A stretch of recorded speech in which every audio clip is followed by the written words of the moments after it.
किसी ने 2014, 13, 12 के आसपास अपनी एसआईपी लमसम किया होता तो उसका पैसा 6.5 गुना बढ़ गया होता। बहुत इंपॉर्टेंट है, बस सिंपल ये करना है कि ट्रेडिंग व्यू में जब भी आएंगे चार्ट्स खोलेंगे तो ये राइट साइड में जहाँ पे नंबर्स लिखे हुए हैं आईएनआर में वैल्यूज लिखी हुई है, चाहे स्टॉक्स हो या इंडेक्स हो, इसमें आके लॉगरिथमिक को सेलेक्ट करना है। वॉच लिस्ट का क्या मतलब है? जिस कंपनी को हम ट्रेस कर रहे हैं डिस्कस किया था। तो नेशनल स्टॉक एक्सचेंज जो एनएसई है, एनएसई उसने अपने सारे सेक्टर के सामने निफ्टी लिख रखा है। Nifty IT, Nifty banking, Nifty PSU, Nifty energy, Nifty pharma. ठीक, मिड कैप का क्या मतलब था? 101 से 250 तक की कंपनियों को स्टडी करेगा, उसमें से जो अच्छी 20, 30, 40, 50 कंपनियां होंगी उनको लेगा और आपके पैसे से एसआईपी करेगा उसमें कुछ। तो ट्रेडिंग व्यू का एक अपना सिंबल है हर सेक्टर का, और इसको लेना देना नहीं कि इंडिया से सर्च हो रहा है कि पाकिस्तान से हो रहा है कि अर्जेंटीना से हो रहा है। पेमेंट सिस्टम अच्छा रहता है। जनरली ज्यादातर जो कंपनियां गवर्नमेंट से काम करती हैं उसमें कैश फ्लो का टेंशन रहता है थोड़ा सा। तो लास्ट 10th पार्ट में हमारा जो डिस्कशन है, कौन बताएगा क्या हो गया था, क्या क्या कंप्लीट किया हमने?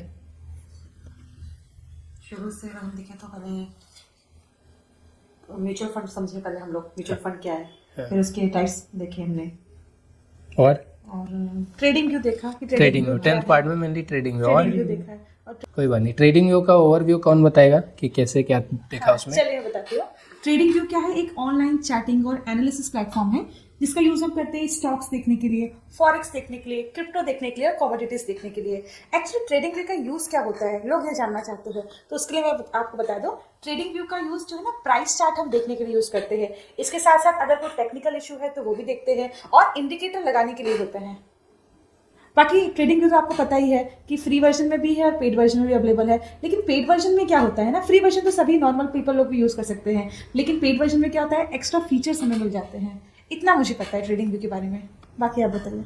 तो मेनली पेड जो फीचर्स हैं वो ट्रेडर्स यूज़ करते हैं, बहुत सारी डिफरेंट टाइप्स की ट्रेडिंग कर रहे हैं तो उनके लिए यूज़फुल है, हमारे लिए भी है, पर अपना काम फ्री में भी हो जाएगा, ऐसा कोई टेंशन वाली बात नहीं है। हम मेनली क्या करने वाले हैं, म्यूचुअल फंड्स का सेक्टर में एसआईपी स्टार्ट करनी है, कब लमसम करना है, उसके लिए हम ट्रेडिंग व्यू की प्लेटफॉर्म पे आए थे कि हम देख सके कि कोई भी सेक्टर कैसे परफॉर्म कर रहा है। तो फिर हमने एक चीज़ करी थी ना, उसमें वॉच लिस्ट बनाई थी, याद है? वॉच लिस्ट का क्या मतलब है?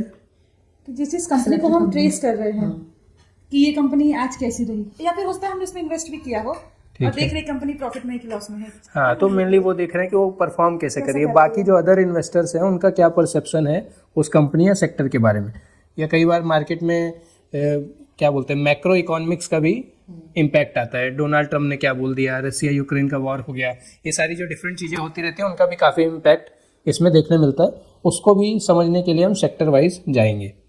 तो एक कोई सेक्टर ओपन कर सकते हैं आप? कितने सेक्टर आपको याद है? कोई बात नहीं, कितने सेक्टर आपको याद आ रहे हैं? सेक्टर हम कैसे समझते हैं, मतलब क्या है सेक्टर से? बहुत सारे सेक्टर, जैसे इंडस्ट्रियल सेक्टर हो गए, है ना, IT हो गया, फार्मा हो गया, फार्मा IT हो गया, और काफी सारे हैं। हाँ, तो ये मुझे देखना है कि कितना याद रह गया है। तो एक कोई सेक्टर खोलना है, कैसे ओपन करेंगे ट्रेडिंग व्यू में? ट्रेडिंग व्यू की वेबसाइट खुल गई, होम पेज खुलेगा, उसमें फिर क्या देख रहे हैं? इसमें चार्ट्स वगैरह बने हुए हैं। हाँ, चार्ट्स बना है, तो एक सर्च का बटन सिंपल है, हम कहीं भी देखने जाते हैं तो सर्च का एक बटन होता है, उस पर सर्च का टैब है, उस पर जाके देख सकते हैं। तो जब सर्च में क्लिक करते हैं तो क्या क्या ऑप्शन दिखता है जो आप कह रहे थे, क्या देख पा रहे हैं? स्टॉक्स और फ्यूचर्स, फॉरेक्स, क्रिप्टो, इंडाइसेस, हाँ, इंडाइसेस, बॉन्ड, इकोनॉमी, ऑप्शंस। हमारा लेना देना किससे है? इंडाइसेस से। इंडाइसेस का क्या मतलब है? एक्चुअली इंडाइसेस का मतलब क्या होता है कि जो हमारी, कैसे बता दो, मार्केट जो कंपनीज है, small cap, mid cap, flexi cap, हाँ, ऐसा करके इंडाइसेस समझ सकते हैं कि कंपनीज का ग्रुप लेते हैं और उनका एवरेज परफॉर्मेंस कैसा रहा है, सब मिलके कैसा परफॉर्म कर रहे हैं। उससे क्या होता है, बोलते हैं कि मार्केट हेल्थ चेक करना है। मतलब निफ्टी का आपने सुना होगा, मार्केट गिर गया, निफ्टी गिर गई, निफ्टी उड़ गई, ऐसा बोलते रहते हैं। निफ्टी 50 जिसको बोलते हैं, तो निफ्टी 50 मतलब देश की टॉप 50 कंपनियां अगर आज स्टॉक मार्केट में गिर रही हैं तो लोगों का ये कहना है कि यार मार्केट आज नेगेटिव जा रहा है, ठीक नहीं जा रहा है। वैसे तो 6-7 हज़ार कंपनियां हैं, पर 50-100 कंपनियों में क्या होता है, उससे भी लोग एक मार्केट का सेंटीमेंट, माहौल क्या चल रहा है वो जानने की कोशिश करते हैं, और ये दुनिया के हर मार्केट में देखने मिलता है। तो हम ये भी तो कह सकते हैं कि इंडेक्स इक्वल्स टू मार्केट का हेल्थ रिपोर्ट। हाँ, मार्केट का हेल्थ रिपोर्ट वही है। यस, तो कोई भी मतलब जैसे स्मॉल कैप का एक इंडेक्स बना है, स्मॉल कैप क्या होते हैं? स्मॉल कैप जो 250 से 500 की, वेरी गुड, और मिड कैप 101 से 250 तक, है ना। तो वो एक साथ मिलके कैसा कर रही हैं वो देखने के लिए, लेकिन हम उससे आगे आ गए थे। हमने 20,000 की एसआईपी करी थी, small cap, mid cap, large cap, flexi cap, वो हमारी एसआईपी सेट है। अगर कभी कोई सेक्टर नीचे है, कंसोलिडेट कर रहा है, बेस बना रहा है और अब वो वापस अपवर्ड ट्रेजेक्टरी में जा सकता है, उस टाइम पे हमको थोड़ा लमसम करके पैसे कमाने हैं, तो सेक्टर समझना जरूरी रहता है, ठीक है। और अगर इंडाइसेस में निफ्टी 50 कोई अगर देखेगा तो निफ्टी 50 अगर ऊपर जा रहा है तो इसका मतलब ये है कि इंडिया की जो टॉप 50 कंपनीज है ना वो अच्छा परफॉर्म कर रही है, बस। तो इंडाइसेस में हम ये देख सकते हैं। ठीक है, वेरी गुड। तो मेनली आज हम इंडाइसेस के थ्रू जाके करेंगे, ठीक है। एक कोई आप ओपन करिए, क्या करने वाले हैं, निफ्टी 50 है ना। निफ्टी 50 क्या है, टॉप 50 कंपनीज। तो लार्ज कैप में जो आपने एसआईपी चालू की है वो मेनली इसी में जाएगी, सिंपल है। तो हम इसलिए निफ्टी 50 या स्मॉल कैप या मिड कैप नहीं करें, सेक्टर में जाते हैं, क्योंकि हम ये कर चुके हैं। आपका 1 रैंक से लेके 500 रैंक तक की कंपनी में पैसा आप लोग का एसआईपी के थ्रू ऑलरेडी जा रहा है। फ्लेक्सी कैप का क्या मतलब था, फर्स्ट रैंक से 500 रैंक तक की कंपनियों को एक फंड मैनेजर स्टडी करेगा और आपका पैसा उसमें इन्वेस्ट करेगा। मिड कैप का क्या मतलब था, 101 से 250 तक की कंपनियों को स्टडी करेगा, उसमें से जो अच्छी 20, 30, 40, 50 कंपनी होंगी उनको लेगा और आपके पैसे से एसआईपी करेगा उसमें। लार्ज कैप का मतलब 1 से 100 तक, वो हम ऑलरेडी कर चुके हैं। हम सेक्टर में जाना, आज हम सेक्टोरल फंड ढूंढने के लिए बैठे हैं। तो कौन सा सेक्टर जाने वाले हैं, सेक्टोरल फंड जाना है आपको ना। हाँ। फाइनेंस सेक्टर ले सकते हैं, फाइनेंस ले सकते हैं। बाकी आपको क्या समझ आता है कितने सेक्टर हो सकते हैं, होने को तो काफी सारे हैं सेक्टर वाइज। बोलिए ना, थोड़े बोलिए तो पता तो चले, क्योंकि हमने देखा था, आप लोग भूल रहे हैं, इसलिए मैं रिमाइंड करने के लिए पूछ रहा हूँ। हाँ, जैसे कि आपने कहा सेक्टर वाइज कंपनियां बहुत सारी होती है, तो अगर हम गिनने लगे तो बहुत सारी, फिर मैं आपको बता देती हूँ ओवरऑल। अगर बैंकिंग सेक्टर पे जाए तो एसबीआई है, एचडीएफसी है, बैंक है, आईसीआईसीआई है, फाइनेंस सेक्टर में है ना। और ऐसे ही आईटी सेक्टर पे जाए तो टीसीएस है, इन्फोसिस है, विप्रो है, जैसे कि आपको पता ही होगा। ऐसे फार्मा की भी बहुत सारी, सन फार्मा जो कि हमने सुना है, सन फार्मा है ना, सिप्ला। हाँ सिप्ला भी है। इसके साथ साथ एनर्जी का आप देखिए रिलायंस है, और ऑटो में देखिए तो मारुति और टाटा मोटर्स भी है। तो ऐसे काफ़ी कंपनियां हैं। ठीक है, अलग अलग सेक्टर में कंपनीज है। और अगर आपको याद होगा 8th या 9th वाले पार्ट में हमने क्या किया था, ईटी मनी के अंदर हमने सेक्टोरल फंड ढूंढे थे और उनका एवरेज रिटर्न देखा था। तो एक सेक्टर का 31% का एनुअल रिटर्न आ रहा था, दूसरे सेक्टर का शायद आईटी का 11-12% का आ रहा था, पीएसयू बैंक का 23% का आ रहा था। तो हम अपना लमसम या एसआईपी पैसा किस में डालेंगे, जो सेक्टर इस टाइम ट्रेंडिंग में है। बाकी इन्वेस्टर्स जहां पे पैसा डाल रहे हैं वही सेक्टर तेज भागेगा। तो हम कोशिश करेंगे कि शॉर्ट टर्म के लिए 1 साल 2 साल के टाइम फ्रेम के लिए ये करेंगे। लॉन्ग टर्म के लिए जो हमारे गोल होते हैं, बच्चों की पढ़ाई, गाड़ी, घर, ये सब चीज़ों के लिए, रिटायरमेंट्स के लिए, उसके लिए सिंपल है, large cap, mid cap, small cap, उसमें ही रहना है। थोड़ा बहुत पैसा हमारा गोल्ड वगैरह में भी रहता है, तो वो जनरल यूज़ में ह्यूमंस खरीदते ही हैं इंडियंस, तो उसके लिए आपको अलग से यहाँ करने की जरूरत नहीं पड़ती है।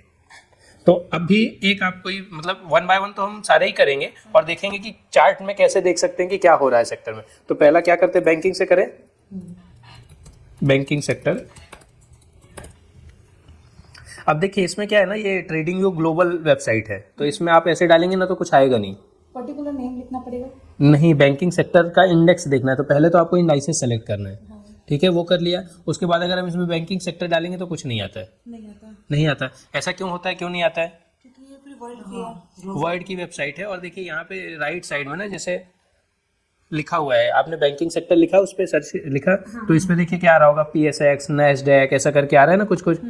तो ट्रेडिंग व्यू का एक अपना सिंबल है हर सेक्टर का, और इसको लेना देना नहीं कि इंडिया से सर्च हो रहा है कि पाकिस्तान से हो रहा है कि अर्जेंटीना से हो रहा है। तो हमारे इंडिया में 2 BSE और NSE आपने स्टॉक एक्सचेंज सुने होंगे, बॉम्बे स्टॉक एक्सचेंज और नेशनल स्टॉक एक्सचेंज। तो फर्स्ट लेक्चर में हमने डिस्कस किया था। तो नेशनल स्टॉक एक्सचेंज जो NSE है, NSE उसने अपने सारे सेक्टर के सामने निफ्टी लिख रखा है, Nifty IT, Nifty banking, Nifty PSU, Nifty energy, Nifty pharma, ठीक है। तो अगर आपको बैंकिंग करना है तो सिंपल क्या करेंगे, निफ्टी बैंक ऐसा सर्च करेंगे, तब देखिए पहला ही आ जाएगा निफ्टी बैंक इंडेक्स NSE का। निफ्टी बैंक डालेंगे तो निफ्टी अपने को डालते रहना है। तो कोई एक खोलते हैं, बैंक फर्स्ट दिख रहा है, बैंक इंडेक्स। तो नेशनल स्टॉक एक्सचेंज ने अभी एक और चीज़ समझ लो, ये जो स्टॉक एक्सचेंज है ना, उनको अथॉरिटी है ऐसा बनाने की। तो वो क्या करते हैं, मान लीजिए आपने उनको पूछा कि बैंकिंग सेक्टर कैसा कर रहा है, तो कैसे बताते हैं, 100 कंपनियां हैं बैंक की, तो वो क्या करते हैं, टॉप 10-15 कंपनियां, उसके क्राइटेरिया है कि वो स्टेबल कंपनी होनी चाहिए, लिक्विडिटी होनी चाहिए, मतलब कोई शेयर खरीद के रखा है और बेचना चाहे तो बेच सके, ये मामला ऐसा नहीं होना चाहिए ज़मीन के जैसा कि आज आपने खरीदा और आप बेचने निकले तो बिके नहीं, वो ई लिक्विड एसेट है ना ज़मीन। गोल्ड और स्टॉक्स क्या है, लिक्विड एसेट माने जाते हैं कि आप जब चाहें तो बिक जाएगा। आप समझ रहे, बाकी चीज़ें ऐसी नहीं होती। जैसे मुझे मेरा व्हीकल अगर बेचने का है तो उसके लिए मुझे सही प्राइस में ढूंढने के लिए समय लग सकता है, इसमें ऐसा नहीं होता। तो ये लिक्विडिटी मेंटेन रहे जिन कंपनियों में, मतलब स्टॉक्स की से बाइंग और परचेजिंग और सेलिंग हो रही हो, टॉप में हो, मार्केट कैप हायर हो, अपने सेक्टर की जाइंट कंपनियां, जैसे बैंक में HDFC, ICICI, ये जाइंट है, बड़े ग्रुप हैं। वैसे तो छोटे मोटे बहुत है, गुजरात के अंदर आप देखेंगे ना तो छोटी छोटे फार्मा, ये फाइनेंस का काम करने वाली बहुत कंपनी है, माइक्रो फाइनेंस है इस टाइप की, तो वो सब में नहीं पढ़ना है। तो इस तरीके से NSE जो है, नेशनल स्टॉक एक्सचेंज है, उसने ये बनाया हुआ है। तो उसने क्या किया है, 10-15 कंपनियां लेके, जैसे आप देखिए, आपने निफ्टी बैंक इंडेक्स खोला, ओपन हो गया, उसमें बैंक निफ्टी लिखा है, फिर 59,389 लिखा है, वो उसका पूरा। आज आपको एक यूनिट खरीदना है बैंक इंडेक्स का, निफ्टी का, तो इतना प्राइस देना पड़ेगा, ठीक है। तो पहला जो सब हेडिंग है वो ओवरव्यू है, फिर न्यूज़ है, आइडियाज़ है, माइंड है। अब इसमें एक टर्म लिखा हुआ है कंपोनेंट, ठीक है ना, सेकेंड लास्ट ऑप्शन जो है ऑप्शंस के पहले। तो कंपोनेंट्स तो बैंक सारे हाँ, तो यही मैं कहना चाह रहा हूँ ना कि ये निफ्टी का जो बैंक ये इंडेक्स है, ये किन कंपनियों को मिलके बना है, वो कंपनियां नीचे उनके बारे में लिखा हुआ है कि कितना उसमें शेयर्स खरीदे गए, बेचे गए, उसका कैसा रहा, कितने वॉल्यूम में कितने लोगों ने शेयर्स खरीदा, वो सारा कुछ यहाँ पे आता है। तो मेरा ये डाउट है कि आप कहते हैं कि निफ्टी 50 में टॉप 50 कंपनीज निफ्टी 50 नहीं, इसलिए मैं कह रहा हूँ कि निफ्टी ने हर सेक्टर के सामने निफ्टी लिख दिया है। निफ्टी 50 मतलब टॉप 50 कंपनियां, निफ्टी बैंक मतलब बैंक की वो कंपनियां जो निफ्टी ने बनाई है लिस्ट। अच्छा, मतलब इतनी लिस्टेड है। निफ्टी सबके सामने निफ्टी लिखता है, NSE जो है वो निफ्टी लिखता है, IT के सामने निफ्टी IT, फार्मा के सामने निफ्टी फार्मा, इसलिए वो मैंने डिस्कशन चालू किया। तो आपको क्या दिख रहा है, ओवरव्यू में दिख रहा है कि 12 सिंबल है। 12 सिंबल का क्या मतलब है कि हटल, उसका मतलब ये है कि 12 बैंक्स का ग्रुप मिला के ये इंडेक्स बना हुआ है। अगर आपने इसका एक यूनिट खरीदा मतलब आपने ये सारे 12 बैंक के शेयर्स खरीद लिए, ऐसा सरल भाषा में समझ सकते हैं। तो बैंक के ये 12 अगर अच्छा परफॉर्म करेंगे तो बैंकिंग सेक्टर पॉजिटिव है, सिंपल। और ये 12 मिलके, मतलब सारे बैंक्स नहीं है, हमको यही समझने की जरूरत है कि 100 बैंक अगर देश में काम कर रहे हैं, बड़ौदा बैंक और विजया बैंक और वल्लभ विद्यानगर बैंक, तो जरूरी नहीं सब इसमें आएंगे, पर ये सारे मिलके कैसा परफॉर्म करें, उससे ओवरऑल पता चल जाएगा कि बैंक का क्या हाल चाल। सिंपल है ना, वो सब चीज़ें इसमें है। तो आप एक बार पढ़िए तो आपको टर्म्स भी समझ आएंगे। ओवरव्यू है, फिर परफॉर्मेंस है, उसको भी टैप करिए क्या आता है। परफॉर्मेंस में चेंज हो गया होगा लिस्ट में ना, चेंजेस होते हैं, क्या चेंज हुआ वो देख सकते हैं। ओके, इस तरह इसमें तो अगर ओवरव्यू देख रहे हो तो हाँ, फर्स्ट ओवरव्यू। हाँ, तो मार्केट कैप से क्या समझती हैं आप? कैपिटल मार्केट जो समझते हैं आप बोलिए ना फटाफट। क्या समझते हैं मार्केट कैप से कि HDFC को बैंक को किसी को आज खरीदना है, तो कई बार हमने सुना ना कि ये कंपनी बिक रही है, कोई खरीदने आ गया तो इतना पैसा देना पड़ेगा। मार्केट कैप आज इतना है वो, फिर ठीक है, उसका प्राइस एक शेयर का इतना है, चेंज मतलब से फ्राइडे को जब मार्केट बंद हुआ तो इतना पॉजिटिव में बंद हुआ, 0.12% प्लस में बंद हुआ, मतलब थर्सडे को जब मार्केट बंद हुआ और फ्राइडेज को बंद हुआ तो इतना डिफरेंस आ गया। फिर वॉल्यूम 11.99 मिलियन के करीब शेयर्स ट्रेड हुए हैं, ठीक है। ये अर्निंग पर शेयर है, अर्निंग ट्रेलिंग 12 मंथ में ग्रोथ है, ये सारी चीज़ें। और सेक्टर फाइनेंस है ना, समझ सकते हैं। ये डिविडेंड और ये बाकी चीज़ें जो है रिलेटिव वॉल्यूम ये सब चीज़ें हम जब इंडिविजुअल स्टॉक्स में जाएंगे तब देखेंगे। अब सेकंड परफॉर्मेंस को करके देखिए। परफॉर्मेंस में इसका प्राइस मेन आ गया, मार्केट कैप हट गया, बाकी चीज़ें हैं। तो परफॉर्मेंस वाइज देखिए, अगर परफॉर्मेंस ऑल टाइम देखेंगे जब से खुला हुआ है, मतलब जब से ये बैंक स्टॉक मार्केट में लिस्ट हुआ है HDFC, तब से 42,771% का रिटर्न दे चुका है। थर्ड कॉलम लास्ट से आप देखिए, परफॉर्मेंस ऑल टाइम दिख रहा है आपके में। मे बी मेरी स्क्रीन बड़ी है तो ज़्यादा दिखता होगा, आपके में 10 ईयर 5 ईयर 1 ईयर ऐसा दिखता होगा ना। तो लास्ट 10 ईयर में देखेंगे तो 283% का रिटर्न है। ये सारी चीज़ें हैं, वो सिंपल बैंक्स का सबका दिखाई दे रहा है, ठीक है। फिर वैल्यूएशंस में वही मार्केट कैप और ये सारी चीज़ें आ जाएंगी, कोई बात नहीं। बाकी आप इसमें इंडिविजुअली ओपन करके हम देख सकते हैं। कैश फ्लो कितना पैसा आ रहा है, कैश फ्लो चलिए आप समझ लीजिए डिटेल में क्या होता है कैश फ्लो का मतलब। कहीं आपने सुना है ना, मतलब किराने की दुकान पे लोग उधार में ले जाते हैं, होता है ना सर, हर बिजनेस में होता है। तो बड़े बिजनेसेस में तो उधार ही चलता है। जैसे आप स्कूल में है, ठीक है, 100 बच्चे पढ़ रहे हैं स्कूल में, सब लोग टाइम पे फीस नहीं देते। तो अगर आपने कैलकुलेट किया, कोई बाहर से देख रहा है बिल्डिंग, बोल रहा है इसे स्कूल का बिजनेस समझना है, कितना पैसा आ रहा होगा, 100 बच्चे हैं, 40,000 की फीस है, तो वो 100 × 40,000 कर देगा और बोलेगा यार साल में इतना पैसा आता होगा। लेकिन ये जरूरी नहीं है, लोगों ने दिया नहीं, डिले किया, 2 साल में पैसे दिए, तो कैश फ्लो वो एक्चुअली पैसा है जो स्कूल के पास आता है, अच्छा जितना आता है ना। वो कैश फ्लो है। और सेल क्या है, जब हम बोलते हैं इतनी सेल हो गई ना, तो सेल क्या है कि सिंपल आप कैलकुलेट कर लो, 40 बच्चे, 40,000 की फीस, 100 बच्चे इंटू कर दो, सेल इतनी होनी है या इतनी होगी, ठीक है। या मंथ में भी कई बार होता है, सिंपल एक दुकान है कपड़े की ना, तो उसने बेचा मान लीजिए 1 लाख का कपड़ा बेचा, पर कुछ दोस्त लोग लेके गए भाई अगले महीने देते हैं, 2 महीने बाद देते हैं, तो 1 लाख में से उसके पास पैसे 80,000 ही आए, तो सेल हुई है 1 लाख की, कैश फ्लो हुआ है 80,000 का, 20,000 अभी भी पेंडिंग है लेने के लिए, तो वो कैश फ्लो है। और कैश फ्लो इंपॉर्टेंट होता है, कंपनी के पास जो पैसा आया वही पैसा माना जाता है जनरली। तभी तो लोगों के बजट नहीं होते। हाँ, बजट नहीं होते। और ये तो ठीक है, बैंक तो यार मतलब कैश रिच होता है, इनके पास पैसा पहले आता है ना डिपॉजिट का। कई सेक्टर ऐसे हैं जैसे कंस्ट्रक्शन है तो पहले कंस्ट्रक्शन कंपनी काम करेगी, उसके बाद पैसा सरकार से कई बार मिलता है, जैसे टनल बना रहे हैं, ब्रिज बना रहे हैं, तो प्राइवेट कंपनी काम करती रहती है, फिर फंड रिलीज होता है डिपार्टमेंट से, तो कई बार लेट होता है। उन कंपनियों में कैश फ्लो ट्रैक करना कि कितना आ रहा है नहीं आ रहा है, वो बहुत इंपॉर्टेंट है। पर कुछ बिजनेस ऐसे हैं, रिटेल बिजनेस, जैसे जो चीज़ें हम खाते पीते हैं ना, उसमें कैश का प्रॉब्लम नहीं है। पार्ले कंपनी है या मैरिको है या समझिए जो भी FMCG कंपनी है, उनमें कैश फ्लो का चैलेंज नहीं होता, उसका पेमेंट सिस्टम अच्छा रहता है। जनरली ज़्यादातर जो कंपनियां गवर्नमेंट से काम करती है उसमें कैश फ्लो का टेंशन रहता है थोड़ा सा, क्योंकि वो समय से ही देती है सरकार, पहले नहीं देती है। ठीक है, अब क्या करेंगे अब हम चार्ट्स देखेंगे ना, तो जब आप स्क्रॉल नीचे आती होंगे तो देखिए राइट साइड में जहाँ पे अपग्रेड लिखा है वहाँ पे सी ऑन सुपर चार्ट्स लिखा है, राइट साइड अपग्रेड ना ऊपर है ना, तो सी ऑन, हाँ तो सी ऑन सुपर चार्ट में हम ओपन करते हैं। क्या देख पा रही हैं आप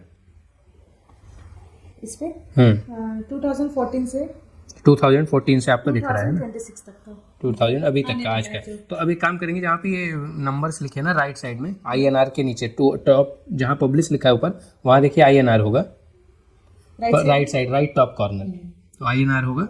वहाँ पे ये नीचे नंबर्स लिखे ना, जो हम देखते हैं कि कितना प्राइस चल रहा है आज निफ्टी का, उस पर आप देखते होंगे तो ऐसा डबल एज्ड एरो आता होगा। जब आप नंबर्स के हैं तो उस पर राइट क्लिक करिए, उसी पे राइट क्लिक में हाँ राइट क्लिक करिए, और कहीं पे देखिए लिखा होगा regular percent index to 100 logarithmic, जहाँ पे लिखा है regular percent index to 100 logarithmic, नीचे पढ़िए, नीचे बीच में, तो लॉगरिथमिक को सेलेक्ट करिए। कर लिया, चेंज हुआ होगा थोड़ा चार्ट आपका वो करने पे, तो आपने ध्यान नहीं दिया होगा, कोई बात नहीं, ब्लू साइन नहीं आएगा, चलिए थोड़ा टफ चीज़ है, बाद में समझाएंगे, ठीक है। और बहुत इंपॉर्टेंट नहीं, बस सिंपल ये करना है कि ट्रेडिंग व्यू में जब भी आएंगे चार्ट्स खोलेंगे तो ये राइट साइड में जहाँ पे नंबर्स लिखे हुए हैं, INR में वैल्यूज लिखी हुई है, चाहे स्टॉक्स हो या इंडेक्स हो, इसमें आके लॉगरिथमिक को सेलेक्ट करना है, टिक लॉगरिथमिक में होना चाहिए। एक बार वापस वहाँ पे जाके राइट क्लिक करिए और देखिए लॉगरिथमिक में टिक है या नहीं है। हाँ, तो आप बिना कुछ किए कहीं भी स्क्रीन पे क्लिक करके उसको बंद कर दीजिए, समझाएंगे इसको। तो अब क्या देख पा रही हैं आप चार्ट में? 2014 से आज तक का डाटा पूरा दिखा रहा है, ठीक है। और तो कैंडल्स देख पा रहे हैं, ब्लू लाइन देख पा रहे हैं हम लोग, हाँ, एक ब्लू लाइन होगी और ग्रीन कैंडल हो गया, रेड कैंडल्स ग्रीन और रेड कैंडल्स हो गया, नीचे ग्राफ भी है। हाँ, तो क्या समझ आ रहा है इससे, क्या है? फ्लक्चुएट तो हो रहा है, नहीं, ये समझ क्या आ रही है, ये जो है एक कैंडल है उसका क्या मतलब है, ये नीचे जो उसकी एक लाइन चल रही है उसका क्या मतलब है, और ये नीचे जो बार्स दिख रहे हैं इनका क्या मतलब है? जो आपको समझ आता है पहले वो बताइए, फिर आगे बढ़ते हैं। देखिए जिस तरह से मार्केट मूव कर रहा है हाँ। अप एंड डाउन, उस तरह से बार्स भी अप एंड डाउन मूव कर रहे हैं। Very good. ठीक है, दूसरी बताती है ग्रीन कैंडल और रेड कैंडल की। तो ठीक। ग्रीन कैंडल क्या है कि मार्केट किस दिन अप रहा, इंक्रीज हुआ, प्राइस इंक्रीज हुआ उस चीज का। ठीक है। रेड कैंडल में क्या है, जहां जहां रेड कैंडल आपको देखने को मिल रहा है, इसका मतलब वहां पर प्राइस क्या हुआ, उस दिन डिक्रीज हुआ। लेकिन जब कैंडल देखते हैं तो हम ये भी देखते हैं कि कैंडल नीचे वीक होता है, वीक, हाँ, पतला लाइन होता है। हाँ, पतली लाइन होती है, इसका मतलब मार्केट वहां से स्टार्ट हुआ था। नहीं, उस दिन नीचे तक नहीं, क्लोज भी नहीं हुआ। उस दिन मार्केट ओपन हुआ था 9 बजे। नहीं, ओपन मान लीजिए 9 बजे तो ओपन हुआ था ये तो अच्छा किया आपने इसमें ऐसा बोल रहे हैं कि ये जो मेन बार है, मेन बार वो उस दिन का, पहले तो आप देखते, अच्छा ठीक है, कोई बात नहीं, हंसना तो जरूरी है। अच्छा, तो मतलब आप बताइए किस टाइम फ्रेम में आपका चार्ट है, ये मंथली, वीकली, डेली, ये ऐसे बात जरूरी है ना? मंथली है, मतलब एक कैंडल क्या है, एक मंथ का बता रहा है, ये समझना जरूरी है ना। उस दिन का ऐसे हम नहीं बोल सकते। अब आपने मंथली खोला हुआ है, तो अब हम एक काम करते हैं, कौन सा महीना चालू है? दिसंबर। इस साल का 2025 का दिसंबर। तो लास्ट वाली कैंडल पे आप आइए, लास्ट कैंडल 1 दिसंबर। 1 दिसंबर, इसका क्या मतलब है? 1 दिसंबर से ये कैंडल उसके बारे में बात कर रही है, निफ्टी इंडेक्स, ये जो बैंक सेक्टर है। और जो नीचे वाला जो बार है वो, उसका सबसे नीचे वाला जो हिस्सा है वो 1 तारीख है। ठीक है, मतलब आपको इसको बड़ा करना है तो आप बड़ा कर सकते हैं ऐसा, उसमें ऐसे ऐसे करके आप बड़ा कर सकते हैं। मतलब लास्ट वाली कैंडल पकड़िए, उसको ऐसे करके बड़ा कर सकते हैं। तो जो लास्ट जो ग्राफ दिख रहा है, बार दिख रहा है, नीचे वाला भी 1 दिसंबर का ही है, तो ये 31 दिसंबर तक ऐसे ही शो करेगा क्योंकि हमने मंथ का चूज किया है। हाँ, तो ये पूरे 1 महीने का फिर कैंडल फाइनल बनेगा। ओके, ये रेड में खत्म हुआ मतलब इसका मतलब अभी खत्म नहीं चलेगा ये नहीं, मतलब ये पूरे मंथ में ये रेड ग्रीन भी हो सकता है क्या? ये रेड ग्रीन भी हो सकता है ना। हाँ, ये ग्रीन हो सकता है। बचे हुए 17 दिन में अगर चीज़ें अच्छी हो गई तो ये ग्रीन हो सकता है। 60। अब हम क्या समझेंगे, अगर ये रेड क्लोज हुई ना, रेड, तो हम बोलेंगे ऊपर से स्टार्ट हुई है नीचे क्लोज हुई है।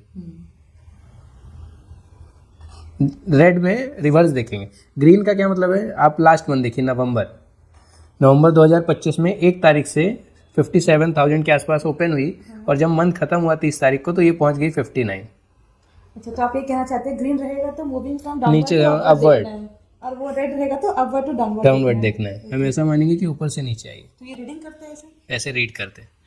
ये ठीक है, सेक्टोरल में ज़्यादा प्रॉब्लम नहीं करती ये चीज़ें, पर एक इंडिविजुअल स्टॉक जब करते हैं तो उसमें करती है प्रॉब्लम।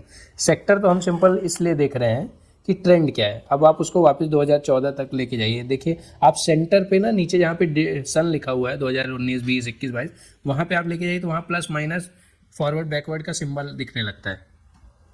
कोई प्रेस नहीं, ये नहीं करिए आप, बस अपने कर्सर को लेके जाइए नीचे।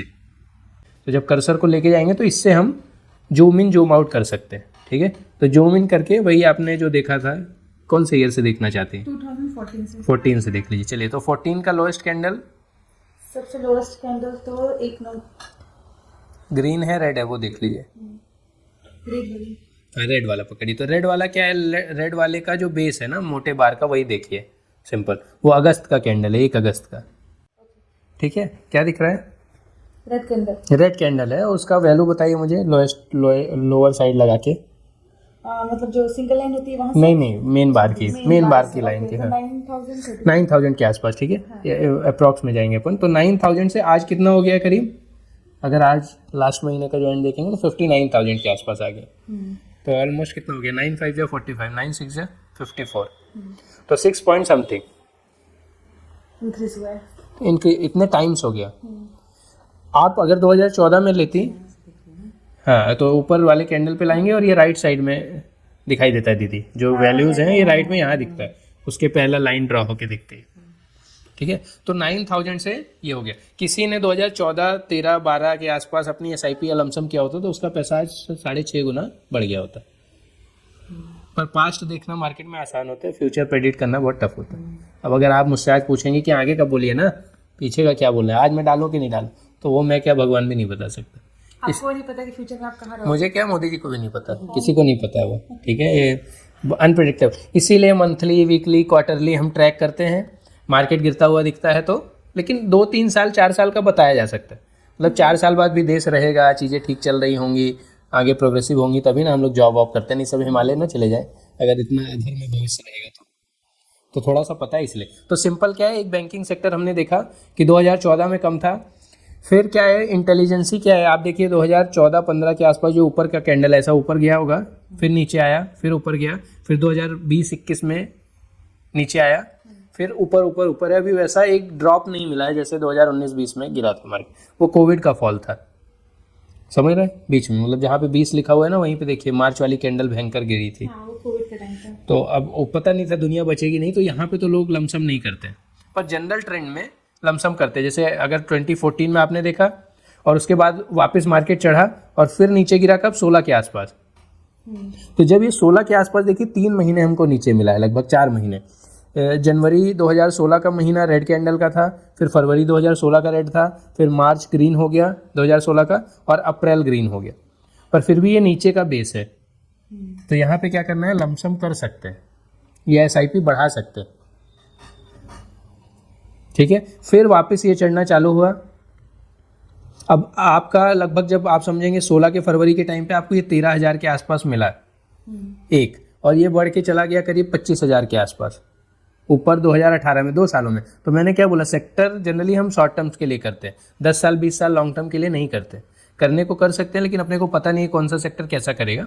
तो शॉर्ट टर्म में लमसम इन्वेस्ट करने के लिए SIP के लिए हमारे पास ऑलरेडी मार्केट के हैं 500 कंपनियां। ये करने के लिए हम क्या करेंगे, लमसम, लेकिन इसमें एक्सपर्टीज चाहिए, इसलिए चार्ट देखना है और थोड़ा सा न्यूज़ वगैरह तो हम फॉलो करते ही हैं कि क्या हो रहा है मार्केट में। तो कोशिश क्या करनी है जब मार्केट गिरे तो थोड़ा पैसे ज़्यादा डाल दें, वापस ठीक ठाक रिकवरी हो जाए तो उसको निकाल लें, उसमें बने नहीं रहे। SIP में बने रहना, इसमें बने रहने की जरूरत नहीं। क्योंकि अगर आप वापस देखिए 2018 में मार्केट ऊपर आ गया, फिर 20 में वापस नीचे गिरा, फिर ऊपर चढ़ा, तो जब गिरे तो बढ़ा दें। या तो आप पैसे निकाल सकते हैं या स्टॉप कर सकते हैं। अब SIP मत करिए, अगर टॉप में धीरे धीरे वहीं पे कैंडल ऊपर नीचे हो रहे हैं तो SIP स्टॉप रखिए अपनी, ठीक है। या तो मेनली लोग ये बोलते हैं कि SIP हमेशा रखिए, थोड़े पैसे बोनस के मिलते हैं, कहीं से एक्स्ट्रा पैसे आते हैं, या SIP को जैसे 5,000 की कर सकते हैं तो 3 की करिए, 2-2 रखते रहिए और उसको फिर ऐसा टाइम करके इन्वेस्ट करने की कोशिश करिए। सेक्टर में नॉर्मल नहीं, लार्ज कैप मिड कैप में SIP करते रहिए। उसको समझने के लिए, उसमें लमसम समझने के लिए और थोड़ा एक्सपर्टीज लगेगी, ठीक है।